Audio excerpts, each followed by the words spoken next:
بسم اللہ الرحمن الرحیم والصلاة والسلام علی رسول اللہ وعلی آلہ وصحبہ اجمعین۔ مدد ناظرین و سامعین کرام، السلام علیکم ورحمۃ اللہ وبرکاتہ۔ حضرت سیدنا ابو طالب رضی اللہ تعالی عنہ کا ایمان پر حسن ختام۔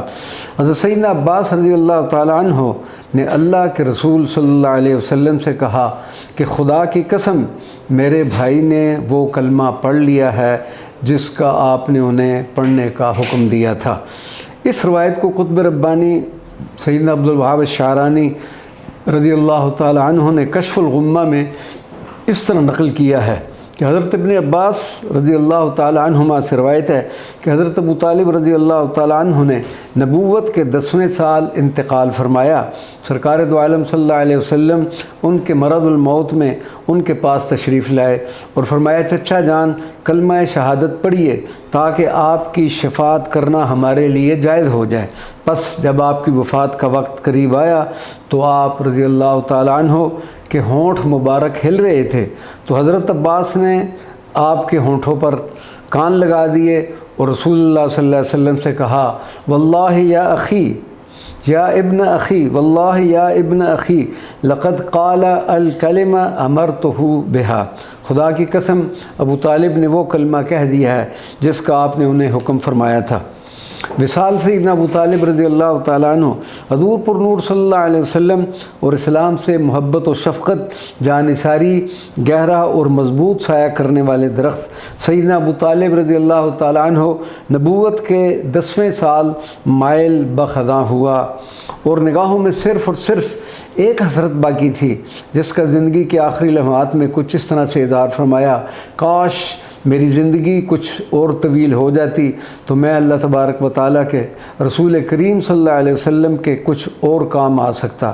اس موقع پر آپ رضی اللہ تعالیٰ عنہ نے بنی عبد المطلب کو بلا کر ایک تاریخی وصیت بھی فرمائی جس کے الفاظ کتب تاریخ میں موجود ہیں۔ یہ تاریخی وصیت فرما کر سید البطحہ متولی کعبہ اور سردار قریش نے ابدی استراحت کے لیے اپنی آنکھیں بند کر لی اور پھر اسلام کا وہ حصار جس کی مضبوط دیواروں کو پورا عرب بھی جنبش نہ دے سکا تھا، موت کی تیز آندھیوں میں کتاب نہ لا کر دائی اجل کی آواز پر لبیک کہہ گیا، انا للہ و انا الیہ راجعون۔ سیدنا ابو طالب رضی اللہ تعالیٰ عنہ نے 80 سال سے زائد عمر میں نبوت کے 10ویں سال وصال فرمایا۔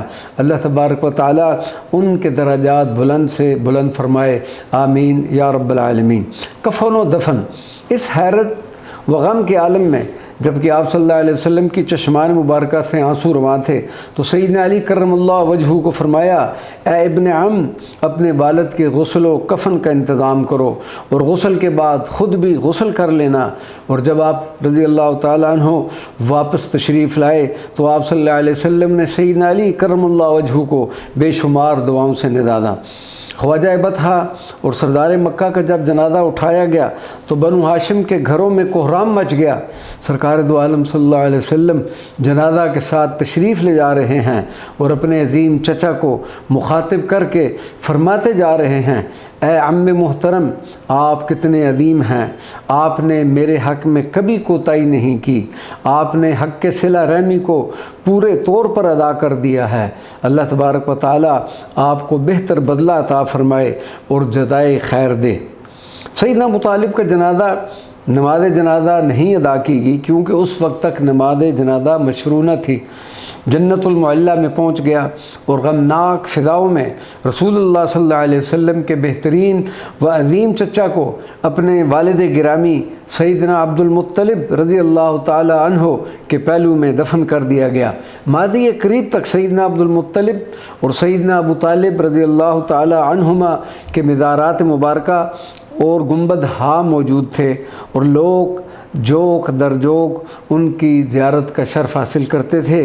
42 برس جس کی ہر آن تلاوت کی 42 برس جس کی ہر آن تلاوت کی، چہرہ محمد ہے قرآن ابو طالب، چہرہ محمد صلی اللہ علیہ وسلم ہے قرآن ابو طالب، وما علینا الا البلاغ المبین۔